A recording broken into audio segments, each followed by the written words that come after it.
Welcome back once again to section 2. So in our previous section, we looked at the definition, meaning and also the components of the working capital management. So in our current section, that is section 2, we'll be looking at the working capital policies and also theories. So these are section objectives. So by the end of this section 1, you should be able to explain aggressive and also conservative and moderate working capital management policies. And 2, calculate and interpret the cash conversion cycle and also its components. And you have our third point here that explain overtrading. If you say overtrading or a business is overtrading, what does it mean? Its symptoms and also how to deal with overtrading. Alright, so let's move on. Alright, so we've talked about the importance of the working capital management and the need why a company should formulate a clear policies on this working capital management. So these are some of the policy areas that businesses can or management can focus on when making decisions on this working capital management. So we have our first area to be, this is our first area, that is the level of investment in working capital for a given level of operations. So you need to look at the level of investment in working capital for a given level of operation. Right, so every operation will have its own level of working capital. Right, so we have our second point here, that is the extent to which working capital is financed from the short-term funds. So the short-term funds can be the bank overdraft. So the extent to which you should rely on bank overdraft to finance your working capital. We have our third point here. To be the working capital policies needs to consider the nature of the company's business, since business will have different working capital requirements.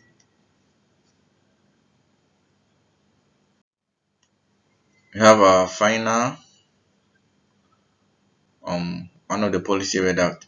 Working capital policies will also need to reflect the credit policies of a company's close competitors. Right? It must reflect that of close competitors, since it will not be reasonable to lose business because of an unfavorable comparison terms of trade. I hope you get it. Yeah, so these are some of the areas, that key policy areas that must be looked at when managing your working capital. All right, so we have aggressive. I think we talked about aggressive in our section objective. You have aggressive, you have conservative, and also moderate working capital management policy. So if we say that there is an aggressive working capital management policy, what does it mean? So let's start with aggressive policy. So an aggressive policy concerning the level of investment in working capital means that the company chooses to operate with lower levels of stock, debtors, and cash for a given level of activity or sale. I hope you get it. So an aggressive policy concerning the level of investment in working capital means that a company chooses to operate with lower levels.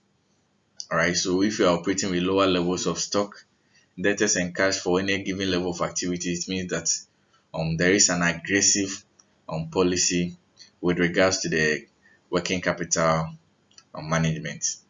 All right, so let's continue from here. So an aggressive policy will increase profitability, since less cash will be tied up in the current asset, but it will also increase the risk, since the possibility of cash shortages or running out of stock can also be increased. All right, so because you are working with a lower level of stock, debtors, and cash, it means you can easily run out of cash. You can run out of inventory as well, and there is a risk of cash shortage. That is what I said, that you can run out of cash. Yeah, so these are some of the challenges or the disadvantages of using the aggressive policy as a way of managing your working capital. All right, so let's see the next point. We also have a conservative.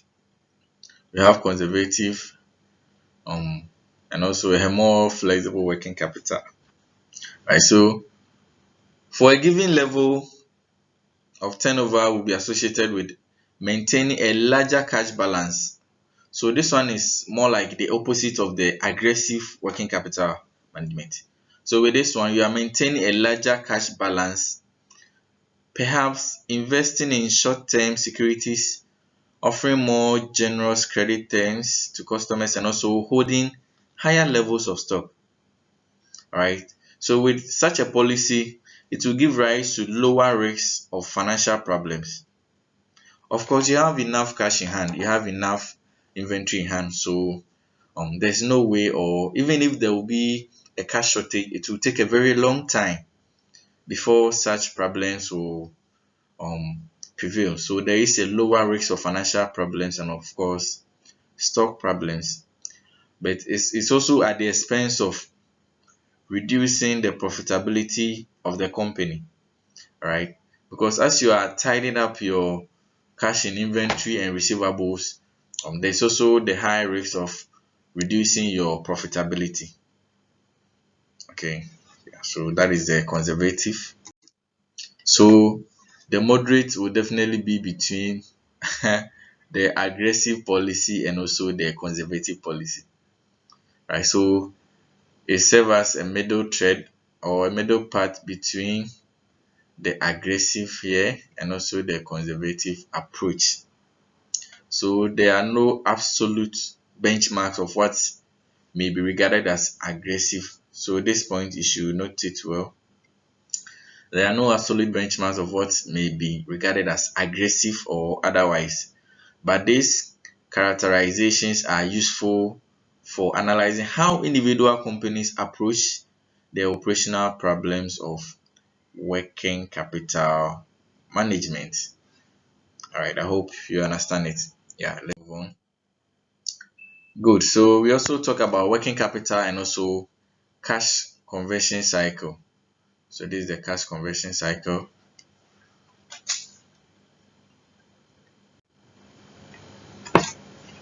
So what do you have here? So we are saying that working capital can be viewed statistically as the balance between current assets and also current liabilities. All right, because if you look at the components of the working capital that we talked about, the inventory, trade receivables, trade payables, they are all current assets and current liabilities. All right, so the cash conversion cycle can be used to determine the amount of cash. So can be used to determine the amount of cash that is needed for any sales level. All right. The length of cash conversion cycle depends on the length of the following. So one, this is one, the inventory turnover period. So the length of the cash conversion cycle will depend on the length of the inventory turnover period. And second, you have the account receivable collection period and also our account payable or payment period. So the length of the cash cycle will depend on the length of these ones. So let's look at we talk about the factors or the length of the various components of the working capital. So these are the components of the cash conversion cycle. We have the inventory turnover period. We have our one inventory turnover period here. Second, we have with the inventory turnover period. So this is the inventory turnover period. This is the formula for the inventory turnover period. You have the average inventory over the cost of sales multiplied by the number of days in the year. right? So this one is measuring the inventory turnover period. Okay, so more like how the business is able to convert the inventory to sales. Okay, so that is why the formula is the average inventory, or inventory. If you don't have average, you can use inventory. Average inventory over the sales multiplied by the 365 days. Right, it's in period, so days. Right, so we also have our second formula here, which is the accounts receivable collection period. So how long it takes the organization to take its money that is owed to them from the debtors. All right, so that one too is the trade receivables over the credit sales times the number of days in the year. That is 365 days. We also have our third one here, which is the accounts payable payment period. So the trade payables here over the purchases or cost of sales. So if you don't have purchases, you can use cost of sales. Also multiplying by the number of days in the year. Alright, so it means that with inventory turnover, your final answer will definitely be in days. To be in days. Same applies to receivables and also payables. Alright, so let's continue. Good, so let's try with this example. Let's try with this example here. Xylophone company has the following figures from its most recent account. Alright, so the figures are in Ghana cedis. So we have one account receivables to be 4,000, account payable to be 2,000, inventory to be 4,300. We have sales, and look at the one that we have in brackets, 80% on credit. So it means that this sales figure is both cash sales and also credit sales, right? But our what we need is the credit sales. So we find 80% of the 30,000 here to be our credit sales. So that's what we'll be using as credit sales. Material purchases all was on credit, right? So we have 18,000. We also have cost of sales to be 25,000. So what's the requirement? We are to determine the inventory turnover period, accounts receivable period, and accounts payable period. Note, always read the footnote to the end. So you should round your answers to the nearest day, because this one is you can't have 25.3 days. No, what is the 0.3 about? So always try and round your answers to the nearest day. Even if it's 12.35, make it 13 days. I hope you understand. Yeah, something like that. But always write what you are running to so that we know that you run from here to here. Something like that too is not bad.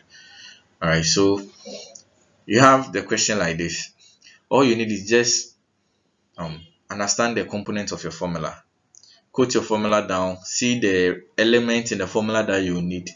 Come here, pick them. Some of them you may have to calculate for it. You come and do the need, then we are good to go. Alright, so let's see how about it. Good. So one, you have to find the inventory turnover period. It's the same as the finished goods turnover period. So the formula is the average inventory over the cost of sales times 365 days. Right, so they gave us inventory in the question to be 4,300, and also we have 25,000 as our cost of sales. So we multiply by 365 days, and we are getting 63 days as our inventory turnover period. I hope you understand. So inventory, if they give us opening inventory and closing inventory of finished goods, maybe you could have find the average to use, but they give us only one figure as inventory, so you just use that one. All right, so we also have accounts receivables collection period. So the formula is the trade receivables here over the credit sales revenue times 365 days. All right, so yeah, so the credit, so our trade receivables is 4,000, and we have 30,000 times 80%.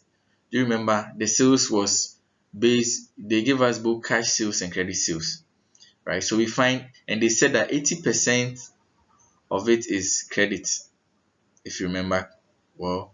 So we just multiply the 80% by the 30,000, then we know the percentage or the component of it that is for credit. We multiply by 365 days here, then we are getting 61 days as our inventory receivable collection period. Alright, so let's see the last one. We also have accounts payable payment period. Of course, the formula is the trade payables over purchases or cost of sales. Alright, so where we don't have purchases, you use cost of sales. I think this one they gave us purchases in the question. So 2,000 over 18,000 multiplied by 365 days, and we are getting 41 days as our account payment or account payable payment period. Always don't forget this, it should be in days. Your answer should be in days. Okay, so let's move on. Let's try another example here. So in our first example, we looked at how to find the various components, right? So some questions too may require you to determine the cash conversion cycle, right, of 5 billion sales company. So you determine the cash conversion cycle is once after you find the various components, how do you put them together to determine your cash conversion cycle? I hope you understand. So that is what this example set to achieve. So 5 billion sales company limited takes an average 45 days to pay.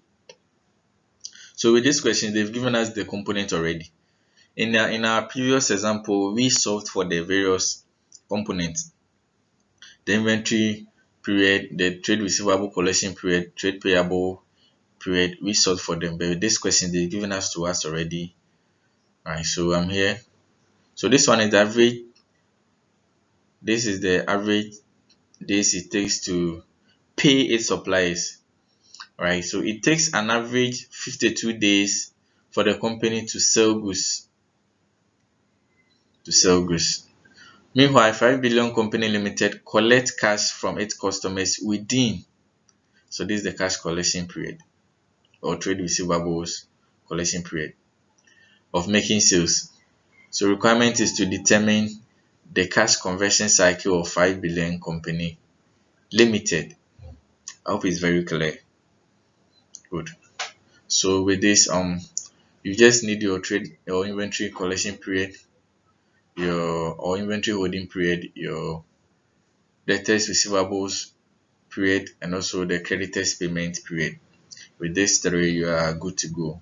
But if you are not given, you may have to calculate for it first before you. But with this question, we've been given everything that we need.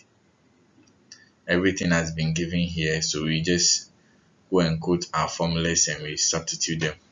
Alright, so good.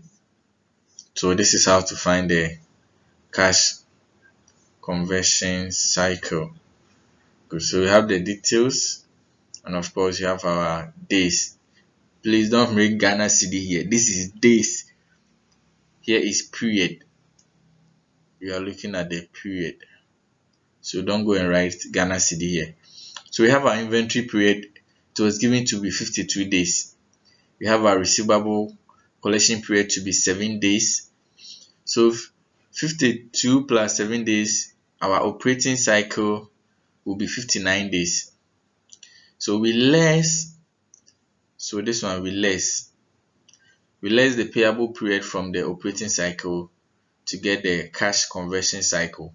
So the formula is inventory period plus receivable collection period minus the payable period.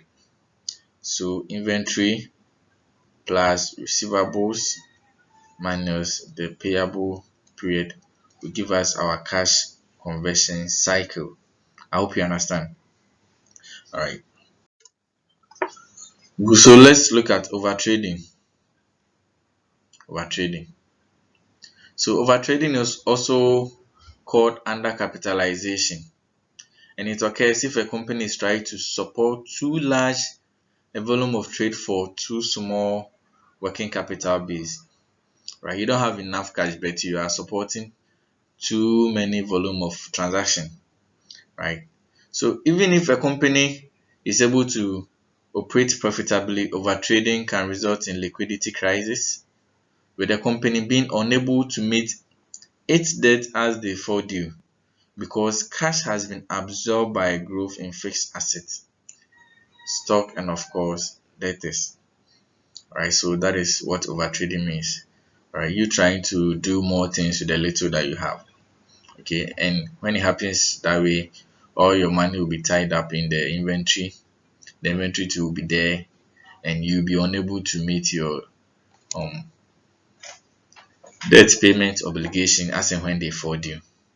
That is what is termed as the liquidity crisis or the liquidity challenges. So what are the symptoms or indicators of overtrading? So how do you know that a business is overtrading, or what are the symptoms to show that there is an overtrading? So one here, we have rapid growth in sales over a relatively short period. Sales will be growing at a rapid speed, alright, within the shortest possible period. We also have second point here to be the rapid growth in the amount of current assets and perhaps fixed assets. Alright, we have third point here. So deteriorating stock days and also debtors day ratios will be deteriorate. Increasing use of trade credit to finance current assets. That is, we are increasing our creditors days. We are giving too much credit days for our creditors. And also declining profitability due to using discount to increase sales. Alright, so sometimes you'll be giving too much discount so that you increase your sales. Alright, so your profit will decline drastically. And also declining liquidity that occurs by a falling quick ratio. Okay, so what are some of the strategies that will help a business to deal with this issue? What are some of the strategies that businesses can embark on to deal with overtrading? So one, so introducing a new capital. Right, so if your capital is small, you just do what? Inject capital instead of okay, so let's go through so that you know what I'm talking about. So injection of equity finance rather than debt finance. Right, so with liquidity under pressure due to overtrading, managers should be able to cane managers will be able to avoid straining cash flows any further by increasing interest payments. So the best option will be to inject equity finance rather than debt finance, because already overtrading will lead you to declining profit and you'll be unable to pay your interest as they fall due. So injecting capital in the form of borrowing again will rather increase your interest payments as well. Right, so we have this second point here. So improving working capital management. So that is another way of dealing with overtrading, you improving your working capital management. So overtrading can also be attacked by better control and also management of working capital. For example, chasing overdue accounts. Right. So as there are some debtors collection period, they are too old. So you have to chase them. Chase them. Chase them. Yes, so if you chase them, you're able to collect some of them. Some of them too, no matter how you chase them, you won't get. But at least it's a better strategy to reduce your debtors figure as well. And also, of course, you can also reduce the number of days that you give to them as well. So these are some of the measures. So if you can't chase them yourself too, you can employ the service of a factor. Right? You can sell your debt to a factor at a discount, and the factor will do the chasing for you. All right. We also have our third point: reducing business activity. So that is the last resort. If your money is not enough, all right, just reduce your activities. There is a saying in our local language that "Usike swa wasem swa." Right, so if you don't have enough money, you don't engage in enough activities. Okay, so let's move on. Oh, that is the end of this section, right? I know you've enjoyed the class. So um in our next section, we'll be looking at the management of inventory. How do organizations manage their inventory? So you can read ahead of time, and I'll see you in section 3. Thank you and bye bye for now.